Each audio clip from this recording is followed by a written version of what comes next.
Hello students, welcome back. I am Anamika, your bio teacher, and today I am here with the same chapter, that is microorganisms, friend and foe. And today's topic is useful microorganism. In the last few videos you have read about the different groups of microorganisms like bacteria, viruses, algae, fungi and protozoa, and everything about them. That means their structure, shape and sizes, habitat, mode of nutrition, how they reproduce, and their useful and harmful effects. So mainly in this video we have to focus on the useful microorganism. That means all the groups of microorganisms. As you know that the name of the chapter, that is microorganisms, friend and foe. Friend, that means they are useful for us, and foe, that means they are enemy. That means they also harm us. So mainly we have to read about, in this video we have to read about the useful microorganisms. So let's see one by one. So first is bacteria. Bacteria that play a very important role in the ecosystem. How? They decompose the dead and decay matter. So in this way they helps in recycling the nutrient. So and they also helps in the formation of compost or manure. So we can say that they are the natural decomposers. Rhizobium, that is also a type of bacteria, mainly nitrogen fixing bacteria, which is present in the root nodules of the leguminous plants. And what rhizobium can do? They provide the atmospheric nitrogen in the usable forms to the plants, and nitrogen, that is a major component of protein. So leguminous plants utilize this nitrogen for making the protein that is useful for the growth and development. And again through the food chain, this protein goes to the different organisms. That means that is converted into the animal protein. And rhizobium bacteria and leguminous plants both show symbiotic relationship. So what do you mean by symbiotic relationship or symbiosis? The relationship between two organisms in which both are benefited to each other.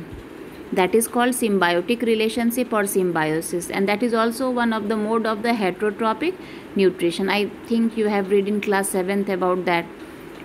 So let's see here, that is the diagram of the rhizobium bacteria and leguminous plants.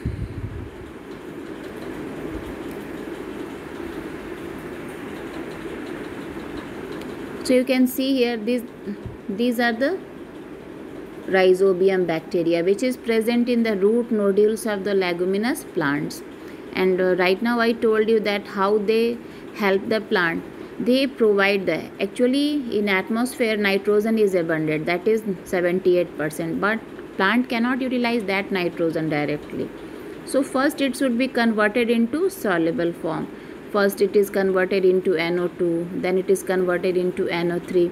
So in the form of the nitrate or nitrite, nitrogen fixing bacteria, that is rhizobium, that provides to the plants, and plants utilize this nitrogen for making the protein, because nitrogen, that is the major components of protein.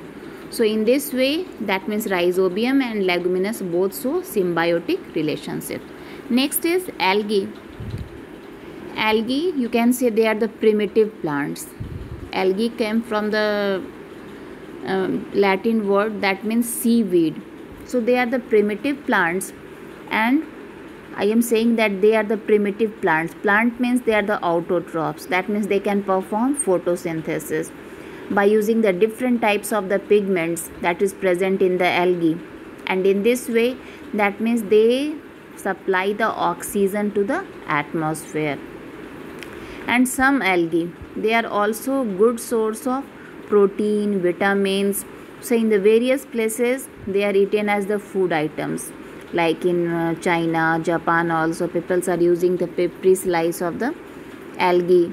They are also used in medicine, algin, agar agar. So these are the chemicals which we obtain from the algae, and these are the thickening agents. So these are used in the soup items, in the medicines also, and they are the also, you can say, the indicator of the pollution, mainly the lichen.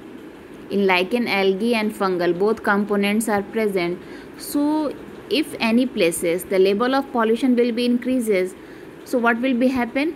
That will be suppress the growth of the lichen.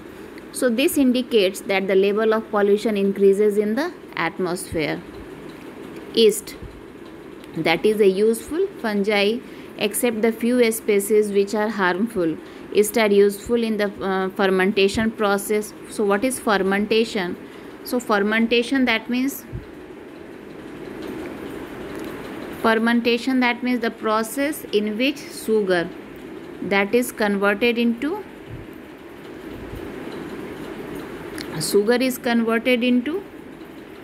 alcohol.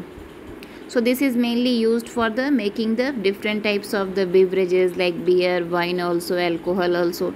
And yeast that is also useful in making the bread. That means in baking industry they are useful in making the bread, pizza, burger, all the items. And how they helps in this process? So let's see. I think you can see here the picture of that means bakers, those who are baking the bread.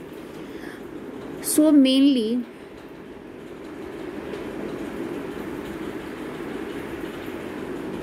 in this process, that means in the baking industry, why yeast are used? Because yeast they produce carbon dioxide.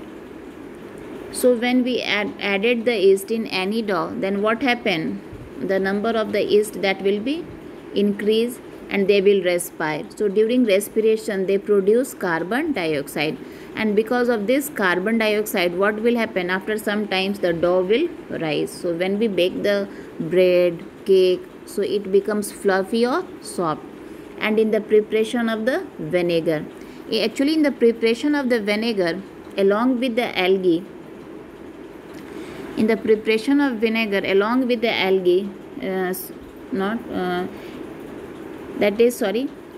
the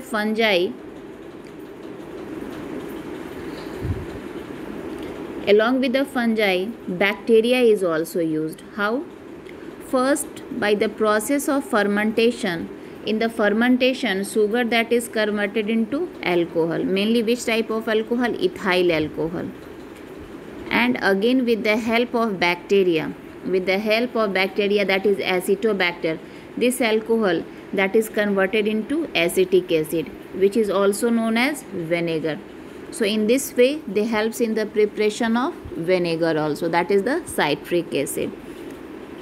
Some yeast like mushroom, they are the good source of protein, and that's why they are eaten as a food, and they are the rich source of protein mainly for the vegetarians. Next is in the preparation of vaccine. So what is vaccine? Vaccine mainly contains the weak, or you can say the kill form of the viruses. Actually the viruses are mainly used for the preparation of vaccine, and the process of giving vaccine, that is called vaccination. And vaccination that develops immunization in the body. So that's why the vaccination that is mainly given in the small children, so that means immunization may be developed in their body. Right now I am going to show you one animation so you can easily understand the process of vaccination. So let's see.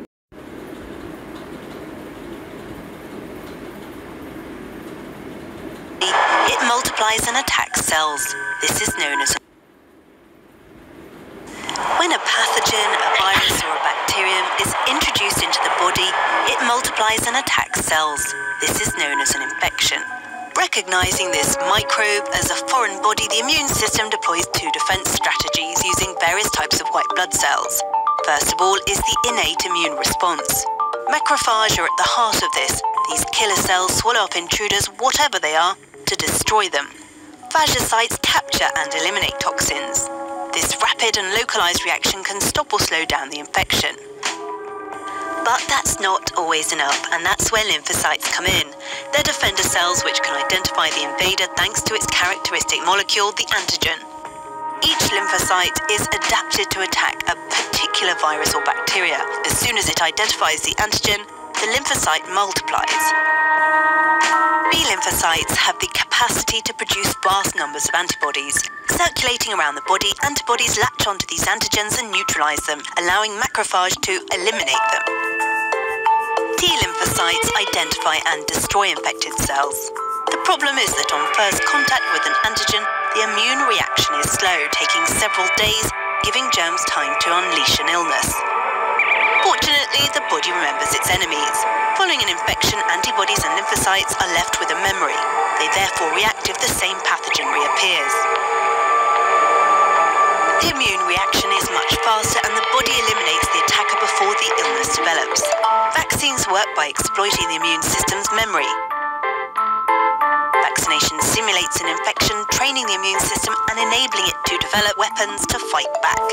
This is done by introducing a germ which is dead or inactive, or just a fragment of the germ, into the body. The vaccine triggers an immune reaction without causing the illness. The organism produces lymphocytes which memorize the invader and antibodies in preparation for any future attack. The power of these antibodies and lymphocytes tends to diminish over time, which means top-up vaccinations are sometimes necessary.